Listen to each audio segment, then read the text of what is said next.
मैंने student community ने मुल्क भर से मुझसे कांटेक्ट किया और उन्होंने ये इस बात का मुतालबा किया कि सर हमारे JEE और नीट के एग्ज़ाम्स को पोस्टपोन करवाइए। मैंने उनसे कहा कि मैं तो ज़रूर आपके साथ खड़ा हूं, क्योंकि मैं जानता हूं कि बड़ा मुश्किल काम है। इतने दूर दूर से लड़के लड़कियां आकर एग्ज़ाम लिखेंगे और अभी भी कोविड बड़ी तेज़ी से चल रहा है, कोविड ख़त्म नहीं हुआ है। तो मैंने अपनी बात को रखा है, सरकार से इस बात का डिमांड किया है कि वो JEE और नीट के एग्ज़ाम्स को वो उसको पोस्टपोन कर दें, मगर मुझे यकीन है कि सरकार इस बात को कबूल नहीं करेगी। इसीलिए स्टूडेंट्स को तैयार रहना चाहिए, क्योंकि सरकार जो गरीब आवाम, जो बच्चे बच्चियां हैं तकालीफ में है, उसकी उनको फ़िक्र ही नहीं है। और जब हम पार्लियामेंट अगर जब होने जा रहा है तो मीडिया कह रही है कि पार्लियामेंट में हम एक दूसरे के बाजू नहीं बैठ सकते, थोड़े अंदर बैठेंगे, थोड़े बाहर बैठेंगे, थोड़े लॉबी में बैठेंगे।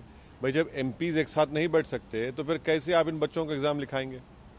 जब हमारे प्लेन में हम जाते हैं तो आप सबको कह रहे हैं कि भाई मास्क पहने रहिए, वाइज़र लगाइए। नॉर्मल लाइफ तो रेस्टोर नहीं हुई ना, इसलिए कि कोविड चल रहा है। तो हम कैसे उम्मीद करेंगे कि ये लड़के इतने दूर दूर से गांव से शहर को आएंगे और फिर इतना स्ट्रेस में है सब लोग। तो मुझे यकीन तो नहीं है कि सरकार इसको कबूल करेगी और पोस्टपोन करेगी, मगर फिर भी मैं डिमांड कर रहा हूँ ख़ास तौर से प्राइम मिनिस्टर से, उनकी सरकार से, कि वो इस एग्ज़ाम को पोस्टपोन करें। मगर मैं साथ ही साथ यही बताना चाह रहा हूँ स्टूडेंट कम्युनिटी को कि वो तैयार रहें एग्ज़ाम्स के लिए, क्योंकि ये सरकार आपकी तकालीफ को सुनने वाली नहीं है। दिल्ली शहर में जहाँ पर आज हमें कि मेट्रो चल रहा है, कई अर्बन एरियाज़ में क्या वहाँ पर RTC की बसेस चल रही हैं, कैसे लड़के जाके एग्ज़ाम लिखेंगे? भाई आप ट्रांसपोर्टेशन क्यों नहीं कर रहे फिर आप, अगर जब सब नॉर्मल सी हो चुकी है?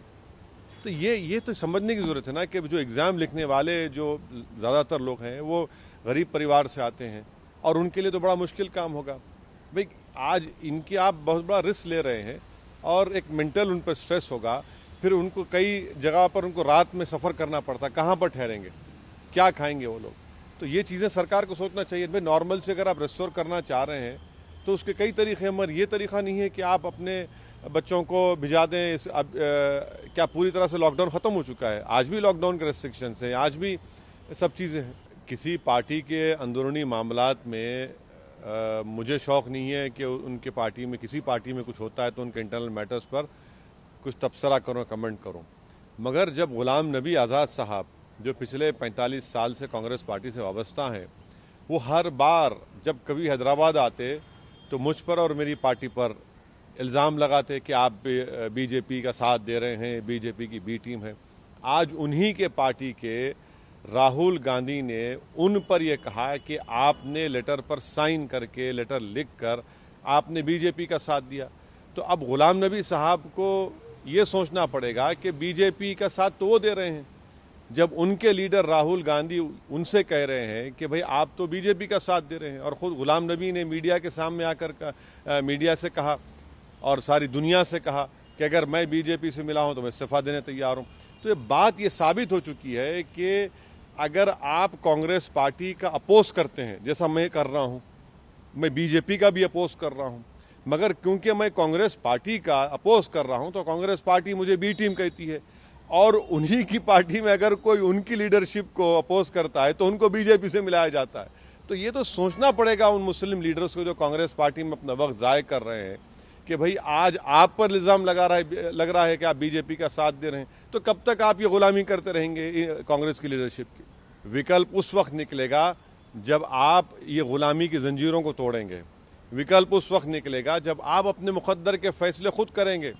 अगर आप किसी की ग़ुलामी करते रहेंगे सिर्फ इसी के लिए नहीं, कोई विकल्प नहीं। अरे भाई मंजिल उसको मिलती जो मंजिल की तलाश में निकलता है। आप तो वहीं पर रहकर ये तमाम तौहीन को, इल्ज़ामात को, आपकी बेइज्जती अगर बर्दाश्त करेंगे तो विकल्प कहाँ निकलेगा? आप निकलिए तोड़कर तो खुद विकल्प और आपके सामने आकर सर झुकाएगा। नहीं, मैं हरगिज़ नहीं कहूँगा ग़ुलाम नबी साहब को, वो बड़े सीनियर लीडर हैं, मगर ग़ुलाम नबी साहब को याद दिला रहा हूँ कि आपने जिस ज़बान का इस्तेमाल करके मुझ पर इल्ज़ाम लगाया था, आज वही इल्ज़ाम आपके पार्टी का एक एक्स प्रेसिडेंट आप पर लगा रहा है और आपको ये कहना पड़ रहा है कि मैं रिज़ाइन करने तैयार हूँ। तो उनको सोचना पड़ेगा, उनके कॉन्शियस, उनके जो अगर इनर कॉन्शियस है तो तो उनको सोचना पड़ेगा, उनको इंट्रोस्पेक्ट करना पड़ेगा कि इतने साल के बाद आज उन पर इल्ज़ाम लग रहा है। तो गुलाम नबी साहब, कल मुझ पर और कांग्रेस पार्टी हम पर उंगलियां ना उठाएं। पहले कांग्रेस पार्टी खुद अपने पार्टी में झांक कर देख ले कौन बीजेपी का साथ दे रहा है। नहीं, कांग्रेस की वजह से तो मोदी 2 बार प्रधानमंत्री बने हैं ना, तो कांग्रेस की वजह से ही बने हैं। अगर वो लोग सही काम करते तो मोदी 2014 में क्यों जीतते? अगर वो अपोजिशन का सही रोल निभाते तो 2019 में उनकी 50 सीटें क्यों आती और इतने उनके एमएलएस क्यों बीजेपी में भाग रहे हैं?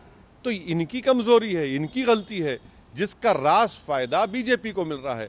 नरेंद्र मोदी की सबसे बड़ी ताकत तो कांग्रेस पार्टी बनी हुई है और उनकी लीडरशिप बनी हुई है।